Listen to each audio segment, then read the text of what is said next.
What's dudes, welcome back to the channel. Today we're going to be working on the 1964 bug build, and as you can tell by the title and thumbnail, we're going to be doing some big things to this car today. But before that, I just want to talk about a few things. The first thing I wanted to mention is that I am finally on spring break. That means for the next week I have a lot more time to dedicate to that truck and the bug, so we'll be expecting a lot more content with those things. And the second point I wanted to mention is that I'm going to be trying to do daily uploads for the next week, which is going to be kind of difficult, but I'm going to try and make it work. It's going to be mostly working on that truck, the bug, and then a few videos on this thing. And then the third thing I wanted to mention is that we're finally caught up on videos. If you've noticed, the last couple videos that have come out on the channel have kind of been in different time periods. So we've been bouncing back and forth to when the Ranger was here and after the Ranger. So we're all caught up now. This video is being filmed on a Friday. It's probably not going to come out until a Monday or Tuesday, depending on how things unveil. Because this video is going to take place over multiple days, so I can't just film it all today and put it out tomorrow. That's not how it's going to really work out. So this video will be coming out starting next week, but we are caught up. So everything that you see is pretty much current. It's not from a week ago or 2 weeks ago. So on to today's video. Like I said, we are going to be working on the bug. I actually went and got new tires for it. The old ones were super dry rotted and super bad condition, and I'll show you those in a second because they're worse than I actually thought they were. But here are the new tires. These are BFG KO2s. These are 215 75 R15s. I've got 4 of them. They have around 6,000 miles on them, so they are used, but they're in super good condition. All driven on the road, and they still have the nipples on them, so I'm super pumped on these. These tires are significantly wider than stock. These are a 215, whereas the stock tires are a 165. But I've been asking around, and people say we should be fine mounting these on a 4-inch rim. So I'm not too worried about it. I did spend around 2 hours yesterday just getting these all prepped. They had quite a bit of surface rust on them, so just spent a couple hours with the angle grinder and the wire wheel disc. Just cleaned them up, and these are pretty much ready for paint. To paint the rims, we're going to be using one of my favorite products. We've talked about this stuff a million times, but if you haven't already guessed, we're going to be using Steel It. This is the gray, which I've already done a few different accents on that car in the gray, like the windshield wipers, valve covers, the mirrors we did in that as well. So I've been using that on quite a bit of things, so we're going to continue using it on the rims. Christian and I actually just bought a whole nother case of this stuff, so we're racked on it for now. The owner of this truck actually coated his rims in Steel It as well. We'll take a look in here. Looks super good on these rims, and I asked him, and he said he used about 3 cans on all the rims on this truck. So since we have a smaller rim on the bug, it's probably not going to take as much. I'm guessing around 2 cans, but I'll get back to you guys with an exact number once we're done with it. Here's the tires that came off of the bug. These things are super old and dry rotted. They've probably been on the car since 1964, but as you can tell within the tread right here, that's a pretty bad crack. So definitely glad these are off the car. There was always something in the back of my mind that was worrying me. I'm super fortunate one of these didn't pop on me on the road, so now that it's off, there's no worries there. I was actually given almost like a sign that these should come off the car, because I started the car one day to go take it to the beach, and I came out and looked on this side, and one of the tires was flat, which was one of the valve stems. It wasn't even one of the tires. One of the valve stems had actually torn in half, and it was just seeping out air. So with that sign, I just decided to replace all the tires. I found a pretty good deal on Craigslist, so I just went and picked those up. So now we're not gonna have to worry about having bad tires anymore. So now that we got all that out of the way, it's time to actually start working to get these tires mounted on the rims. First step is going to be getting the rims painted. So I'm going to set up something on the trailer, which is why I moved Christian's truck in the start of the video, so we don't get overspray on anything. That's one of our biggest fears. We don't want to have to deal with that.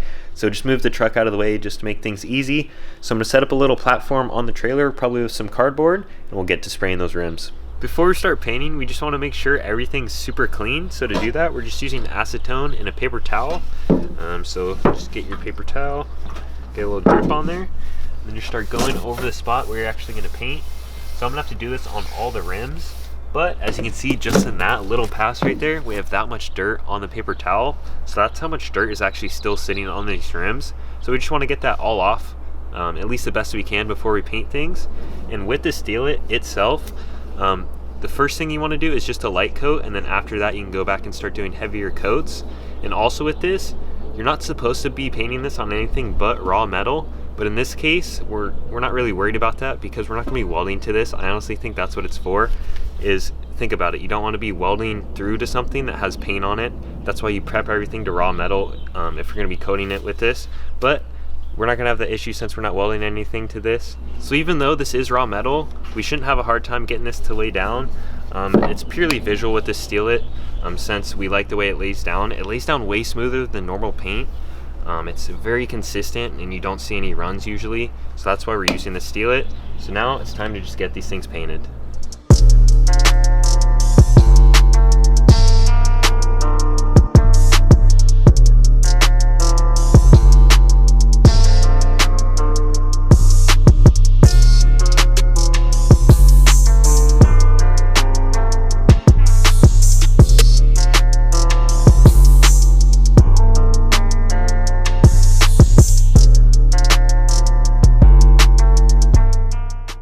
I thought I'd update you guys while I'm out here working on these rims right now. I'm actually getting the valve stems installed on them. I chose to go with just a chrome metal valve stem rather than the rubber one, just for durability, because the last ones that were on here, even though they were on here for ages, those tore right off and were leaking air, so I never want to have to deal with that again. So to avoid that, I'm just going to run the metal ones. But this is actually the second kind of valve stem that I bought. The first one was too small for the hole that's actually on the rim. So I got these, had them delivered next day, so I'm getting these installed right now. I just wanted to update you guys on that.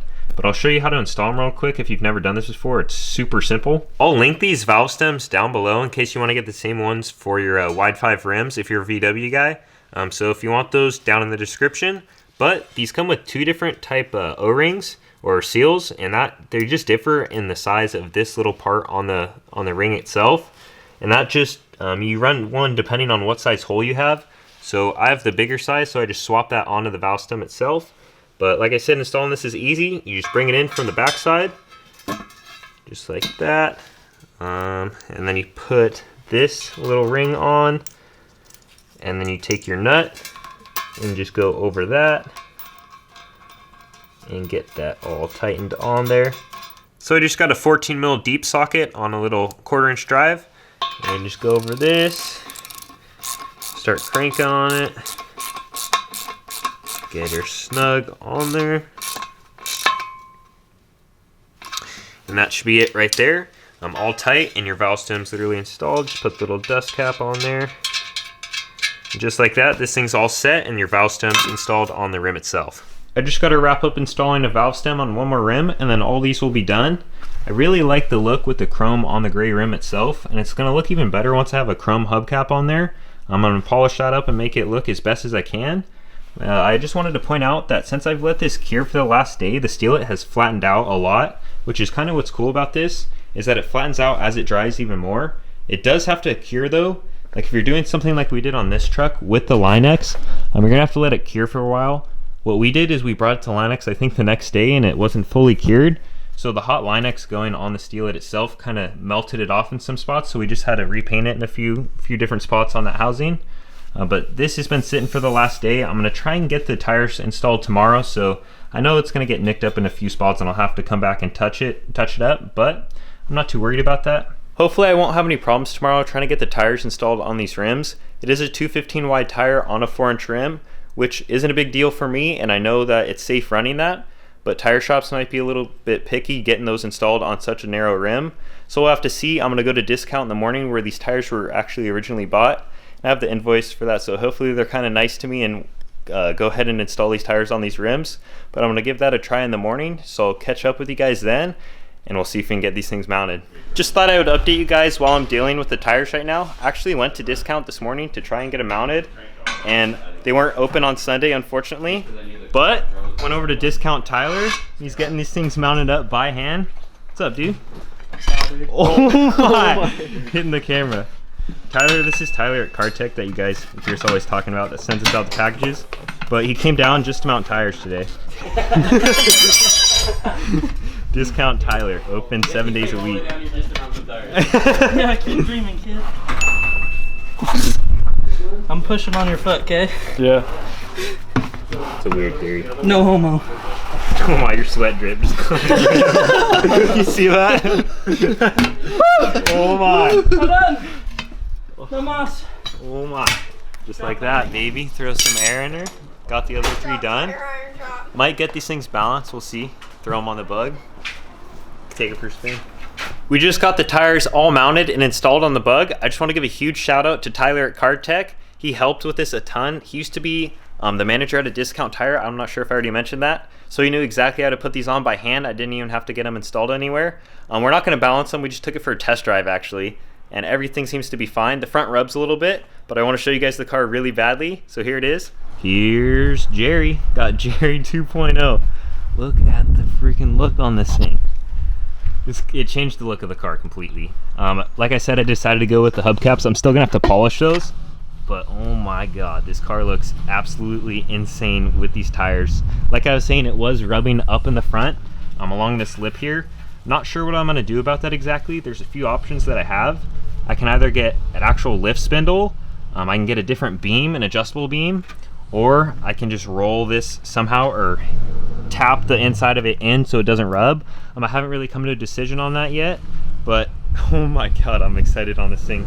The rear actually doesn't rub at all, which I thought that it would for sure rub, but since this is a swing axle, when it comes up in the travel, it actually goes camber in, so I think it tucks it in that fender well perfectly. So I'm super pumped that I don't have to change anything back here, but the front, that's just going to be the little hassle. But I'm absolutely stoked on this thing. Words can't even describe how pumped I am right now on this. Taking it for the first drive and just hitting some bumps was absolutely awesome in this thing. That's gonna wrap it up for this video though. I'm super happy with how the bug's turning out. I hope you guys are enjoying these daily uploads. I'm trying my best to get them out daily. I'm filming this the same day that we got the truck started. So it's been kind of an adventure bouncing back and forth between the builds. I just want to give a huge thank you to everyone that's helped out on the bug and on the truck. I'm sorry if all the footage kind of seems scattered. That is because we were bouncing back and forth between the builds and just trying to get this truck running and get this thing done. So if there seems like there's some missing gaps within the footage, I apologize for that. But as always, please leave a like, comment, and subscribe, and we'll see you in the next one.